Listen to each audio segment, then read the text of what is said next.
Escucha nuestros relatos en nuestro Spotify. Podrás encontrarlo en la descripción y comentarios de este video. Y bienvenidos a Crónicas del Miedo. En esta historia, descubrirás hasta dónde puede llegar alguien por amor y qué fuerzas oscuras puedes despertar cuando te atreves a alterar el destino. Lo que parecía un simple hechizo se convirtió en una condena que ni la muerte pudo borrar. Esta historia no es solo un relato, es una advertencia. No juegues con lo que no entiendes, porque hay puertas que, una vez abiertas, nunca se cierran. Historia 1. El ritual prohibido, la maldición de la cueva de San Lucas. Me llamo Sandra y esta historia ocurrió hace poco más de 3 años, cuando aún vivía con mis abuelos en San Lucas, un pueblo seco y olvidado entre cerros y minas abandonadas. Siempre fui una chica callada, algo solitaria, pero me gustaba observar. Y entre todos los chicos del pueblo, había uno que me tenía obsesionada, Luis Enrique. Luis no sabía que yo existía, y no es exageración. Pasaba junto a mí como si fuera aire. Así que cuando mi prima Ruth me habló de un antiguo ritual de atracción, heredado de nuestra bisabuela, una curandera que también le rezaba al diablo, no dudé. Estaba harta de ser invisible y quería que él me viera, me deseara, me necesitara. El ritual no era como los típicos amarres que se leen en revistas. No. Este debía realizarse en una cueva, bajo tierra. Ahí donde el silencio es tan profundo que hasta los muertos escuchan, decía mi abuela. Juntamos los ingredientes. Una camisa usada por Luis Enrique, que robé de la cuerda del patio de su casa. Una vela negra untada con grasa animal. Un hilo rojo bañado en mi sangre. Y un espejo viejo que encontré en una de las casas abandonadas del pueblo. Bajamos al interior de la mina cerrada una noche sin luna. Llevábamos lámparas, pero aún así, el aire era tan espeso como si el lugar respirara. Allí, frente a una formación rocosa con forma de altar, encendimos la vela y colocamos los objetos. Ruth recitó las palabras. Yo debía repetirlas, y así lo hice. La cueva tembló. Un viento helado sopló de lo profundo, y en un susurro que no venía de ninguno de nosotros, escuché: el precio será cobrado. Salimos de allí sin mirar atrás. Y a la mañana siguiente, Luis Enrique me sonrió. Por primera vez. Desde entonces comenzó a buscarme. Me escribía, me esperaba a la salida de la escuela. Me regalaba dulces. Yo estaba feliz, pero algo en él comenzó a cambiar. Tenía pesadillas. Lo escuchaban gritar en las madrugadas. Perdía peso. Su mirada estaba vacía y su sombra parecía más larga que la de los demás. Intenté romper el hechizo. Ruth también lo intentó, pero la entidad ya había cruzado. Una noche, lo vi en el reflejo del espejo del baño. Una figura alta, sin rostro, cubierta de polvo de mina y con una sonrisa imposible de describir. Y no solo lo vi, lo sentí dentro de mí, como si me hubiese metido un veneno por los ojos. Luis Enrique desapareció 2 semanas después. Su cuerpo nunca fue hallado, solo su gorra, en la entrada de la misma cueva donde todo empezó. Desde entonces, cada noche escucho pasos detrás de mí, golpes en las paredes de mi cuarto, susurros en lenguas que no comprendo, y a veces, en el espejo, su sombra. No sé cuánto tiempo me queda, pero si alguien está escuchando esto, no cometas mi error. No bajes nunca a una mina con un corazón roto y un deseo desesperado, porque hay cosas allá abajo que no quieren ser encontradas. El amarre que nunca terminó. La bruja de San Martín. El amor puede ser una bendición o una maldición, y cuando se fuerza, cuando se obliga, cuando se amarra con hechizos y sangre, el precio no siempre lo paga quien hace el ritual. A veces, lo paga el alma equivocada. Esta historia no es una advertencia, es una condena contada demasiado tarde. Prepárate, porque lo que escucharás Es real. Mi nombre es Valeria Aguirre y durante muchos años viví en un pequeño poblado de San Martín, Chalchicuautla, en San Luis Potosí. Era un lugar tranquilo, donde todos se conocían y también todos sabían quién practicaba la obra oscura, como le llamaban a la brujería. Yo tenía 18 años cuando conocí a Leandro, un forastero que llegó buscando trabajo en las huertas. Tenía algo en la mirada, una tristeza extraña. Nos enamoramos casi de inmediato, o al menos eso creí. Nuestra relación fue intensa, pero breve. A los 3 meses él cambió. Se volvió frío, ausente, hasta que una noche desapareció, sin decir nada, sin despedirse. Mi corazón se quebró, no comía, no dormía, y en un momento de desesperación, decidí hacer lo que mi abuela siempre me prohibió. Visité a doña Alfonsina. Era una mujer temida. Vivía cerca del cerro en una casucha llena de veladoras, santos sin ojos y frascos con cosas flotando que preferí no mirar. Le supliqué ayuda. Le conté todo. Ella me miró fijo y dijo: «El problema es que ese muchacho no se fue solo. Se lo llevaron». «¿Cómo que se lo llevaron?», pregunté. «Hay amores que no mueren, pero tampoco dejan vivir. Tú no eres la única». Me preparó un amarre, uno de los más fuertes. «Pero si lo haces», me advirtió, «no habrá vuelta atrás». Acepté, por amor, por desesperación. Durante 7 noches seguidas, dormí con un muñeco hecho con su cabello, su nombre escrito en papel y gotas de mi sangre.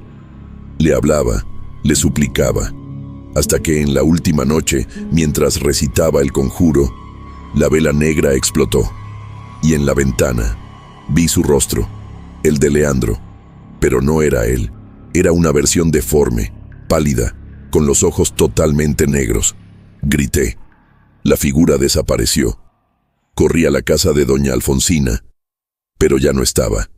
La cabaña ardía en llamas, y dentro no había cuerpo alguno, solo el muñeco, intacto, y con el rostro de Leandro tallado en cera. Desde entonces mi vida cambió. Por las noches escuchaba pasos fuera de mi casa, voces que me susurraban mi nombre, y sueños.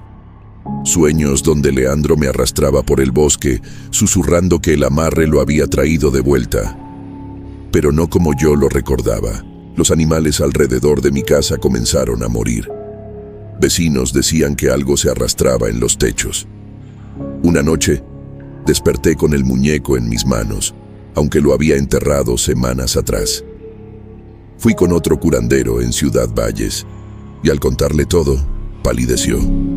Dijo que el ritual estaba incompleto, que al usar sangre propia y no cerrar el vínculo, yo había ofrecido mi alma como puente. Intentamos romperlo, pero fue inútil. Cada vez que lo intentábamos, la figura de Leandro aparecía en algún espejo, en algún reflejo, siempre más descompuesta, como si se estuviera pudriendo en el mundo espiritual, pero atado a mí. Hoy tengo 34 años. Nunca más amé. Nunca más dormí tranquila. A veces, cuando cierro los ojos, siento que alguien me observa desde adentro, desde donde vive ahora, esa cosa que alguna vez fue amor. Historia 3. Atada por el deseo. Me llamo Elena y quiero compartirles mi historia. No para justificar mis actos, sino para que alguien aprenda de los errores que cometí con el corazón en ruinas. Hace unos años, mi matrimonio con Julián se desmoronaba poco a poco. Él había sido el amor de mi vida, pero algo en su mirada se había apagado. Se volvió distante, frío, como si cada palabra que yo decía le diera más razones para alejarse. En medio de mi desesperación, tomé una decisión de la que aún me arrepiento. Acudí a una mujer que me recomendaron en un barrio de Monterrey. No era una bruja con calderos ni velas negras. Más bien, se hacía llamar guía espiritual y decía trabajar con energías del alma. Me habló con una tranquilidad que me ponía los pelos de punta. Y sin dudar, le pedí que me ayudara a recuperar a Julián. Me pidió 3 cosas: una foto de ambos, una camisa suya y un mechón de mi cabello. El ritual fue más sencillo de lo que imaginé. No hubo cantos ni símbolos, solo un murmullo en una habitación oscura, el crujido de una vela consumiéndose y el silencio espeso que se sintió como una advertencia. «Él volverá a ti», me dijo. «Pero recuerda, el amor no puede forzarse. Todo acto tiene su precio». Yo, ciega por el deseo, ignoré aquella advertencia. Y sí, Julián volvió, con una pasión que no recordaba desde nuestros primeros años. Me colmaba de detalles, me abrazaba con fuerza, me decía que no podía vivir sin mí. Pero esa intensidad pronto se volvió asfixiante. «No sé qué hago aquí. No puedo irme». Las cosas empeoraron. La casa comenzó a sentirse fría, aun cuando afuera el calor era insoportable.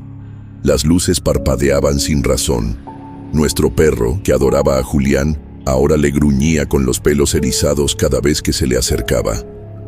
Y yo comencé a sentir algo. Una presencia que no podía ver, pero que respiraba detrás de mi cuello. Una sombra invisible que se volvía más densa cada día. La madrugada en que todo cambió, me desperté sobresaltada. Julián estaba de pie al borde de la cama, quieto, observándome. No decía nada, no parpadeaba. Su rostro parecía una máscara vacía. «Esto no está bien», susurró con una voz que no era la suya. «Esto nunca debió pasar». Comprendí entonces que lo que había traído de regreso no era a Julián, sino a una parte rota de él. Algo que se había quebrado en ese amarre, algo que no podía ser reparado. Las fuerzas que desaté no trajeron amor, trajeron una prisión. Unas semanas después, Julián se fue. No hubo accidentes ni tragedias, solo el eco de su silencio y el hueco que dejó su partida. Pero su ausencia dolía más que cualquier muerte. Desde entonces, la casa nunca volvió a sentirse como hogar. Hay rincones que no visito, hay espejos donde evito mirarme. Y aún hoy, hay noches en las que siento su presencia a los pies de mi cama, observándome, atrapado en algo que yo misma provoqué. Lo que aprendí, y que deseo que tú nunca tengas que aprender por tu cuenta, es que el amor verdadero no puede invocarse con hechizos, porque forzar los hilos del destino solo atrae sombras que no podrás desatar jamás. Historia 4. La lámina del encierro. No era fácil ver cómo mi hermano cambiaba. Julián siempre había sido tranquilo, respetuoso con mis padres y centrado en su trabajo. Pero todo eso comenzó a resquebrajarse cuando entró a laborar en una planta industrial en las afueras de Guadalajara. Ahí conoció a una joven encantadora con quien empezó a salir, pero también entre sus compañeras trabajaba una mujer mayor, una tal Clara, madre soltera de 2 hijos y con una presencia extrañamente dominante. Los cambios en Julián fueron rápidos. Empezó a alejarse de la familia, se volvió irritable, grosero y pasaba días enteros sin regresar a casa. Cuando lo hacía, parecía un animal enjaulado, caminando sin rumbo por los pasillos, nervioso, desesperado. Mi madre, preocupada, trataba de hablar con él, pero sus intentos terminaban en gritos o portazos. Desesperada, una vecina le recomendó a una mujer que se dedicaba a limpias. Mi madre no creía mucho en esas cosas, pero estaba dispuesta a hacer cualquier cosa por su hijo. La curandera, al verlo en una fotografía, no dudó. Dijo que esa mujer, Clara, le había hecho un trabajo de amarre, que había enterrado un frasco con objetos personales de Julián sobre la lámina del techo de su propia casa, lo cual lo mantenía atrapado, incapaz de estar en paz si no era con ella. Mi hermano había terminado con su novia y, según la curandera, ya no era dueño de su voluntad. El tiempo pasó y aunque mi madre intentaba hablar con él lo negaba todo. pero cada vez que intentaba alejarse de Clara, algo lo arrastraba de vuelta. Y para colmo, en casa no se podía hacer nada más. Mi padre, un hombre rígido con creencias religiosas estrictas, no permitía ni siquiera que mi madre pusiera un pie en una iglesia, mucho menos que consultara a otra curandera. Pensamos que todo cambiaría cuando a Julián lo trasladaron por trabajo a un sitio industrial en Matamoros, Tamaulipas. Por fin lejos de esa mujer, pensamos. Pero apenas unas semanas después, la exnovia de Julián vino a buscar a mi madre. Estaba preocupada. Le dijo que Julián no estaba bien, que había cambiado aún más y que Clara se había ido tras él, abandonando a sus hijos para vivir con él. Mi madre, al borde del colapso, volvió a buscar a la curandera. Esta le dijo que Clara no solo estaba en Matamoros con él, sino que además estaba embarazada, y que ambos estaban en la cárcel por un altercado que la mujer provocó. Yo no creía nada de eso. Le decía a mi madre que eran cuentos, exageraciones, que todo tenía una explicación lógica, pero ella no se detuvo. Sin conocer la ciudad, sin haber salido jamás de su pequeño barrio en la Ciudad de México, se subió a un autobús y viajó sola, decidida a encontrar a su hijo. Contra todo pronóstico, lo encontró. Todo lo que la curandera le había dicho resultó cierto. Él estaba preso. Ella también. Y lo más espeluznante fue ver cómo Julián, al verla, rompió en llanto como un niño. Como si al verla, la parte de él que estaba atrapada hubiera encontrado por un segundo la salida. Volvieron a dejarlo libre al poco tiempo, pero el daño ya estaba hecho. A pesar de todo lo que vivió con Clara, jamás pudo alejarse completamente de ella. Se alejaron un tiempo, pero volvió. Luego ella lo maltrataba, lo humillaba, lo sacaba a la calle, y él regresaba como si no tuviera elección. Años después, Julián es un hombre brillante, con un buen puesto, 2 hijas con esa mujer, pero no es libre. Vive con una sombra encima, una atadura invisible. Siempre que intentó marcharse, algo lo arrastró de vuelta. Nosotros, su familia, quedamos fuera de su vida. No volvió a vernos. Mi madre murió sintiendo que lo perdió para siempre. No por decisiones ni por amor, sino por algo más oscuro, algo que lo retiene incluso hoy. Y aunque nunca quise creer, esa fue la primera vez que comencé a pensar que quizás lo que mi madre tanto temía era real. Historia 5. El visitante de las 3:33. Todo comenzó cuando me enamoré de alguien con quien, desde el inicio, sentí que algo no andaba bien. Su nombre era Darío, y aunque su apariencia era encantadora y su actitud amable, detrás de su mirada siempre había algo denso, algo que no lograba entender pero que me atraía. Con el tiempo, me confesó que había tenido una relación anterior que terminó de forma extraña. No entró en detalles, pero dejó entrever que esa mujer había intentado amarrarlo espiritualmente. Al principio no le di importancia.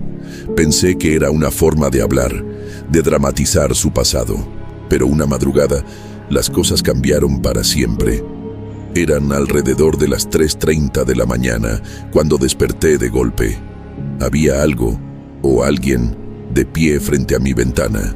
No se movía, no emitía sonido, solo estaba ahí, mirándome. Me levanté con el corazón agitado, caminé hacia la ventana y desapareció. Pensé que tal vez fue un sueño o una ilusión provocada por el cansancio. Me recosté otra vez. Minutos después, esa sensación volvió. La sensación de estar siendo observada. Abrí los ojos y ahí estaba otra vez, esa figura oscura, alta, pegada al cristal. Esta vez me pareció aún más grande, más inhumana. Me acerqué, intentando entender si se trataba de una persona, pero volvió a desvanecerse. Tomé el celular. Eran exactamente las 3:33. Desde ese día, comencé a ver esa sombra con más frecuencia. Al principio solo era en mi casa. Luego, también en la casa de Darío. Incluso cuando estábamos rodeados de amigos, esa presencia aparecía en los lugares más inesperados. Una noche, mientras todos charlábamos en el patio, Darío y yo giramos la cabeza al mismo tiempo y vimos pasar a un niño por un costado de la alberca. Solo nosotros lo vimos. ¿Tú también?, me preguntó él. Solo asentí.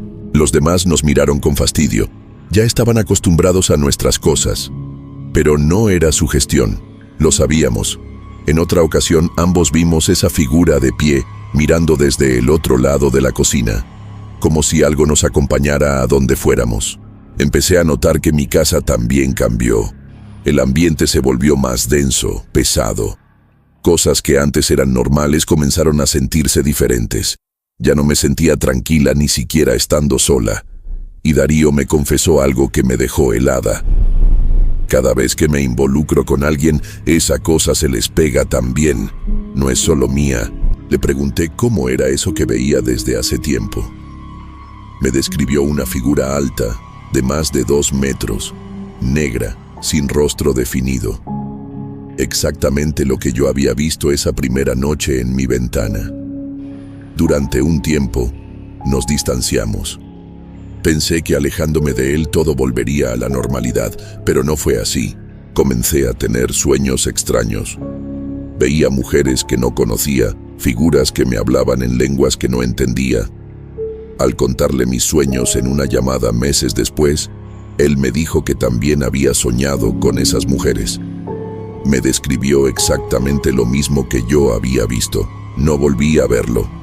Pero desde entonces, esa figura ya no me observa.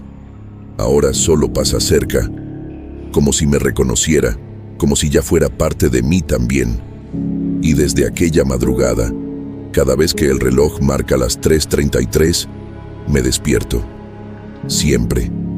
Y nunca me atrevo a mirar hacia la ventana. Si llegaste hasta aquí, gracias por escuchar. Recuerda que a veces lo que creemos dominar puede terminar dominándonos. El amor, la obsesión, las sombras que se arrastran detrás de nuestros pasos, todo tiene un precio. Suscríbete a Crónicas del Miedo si quieres seguir conociendo historias que no todos se atreven a contar.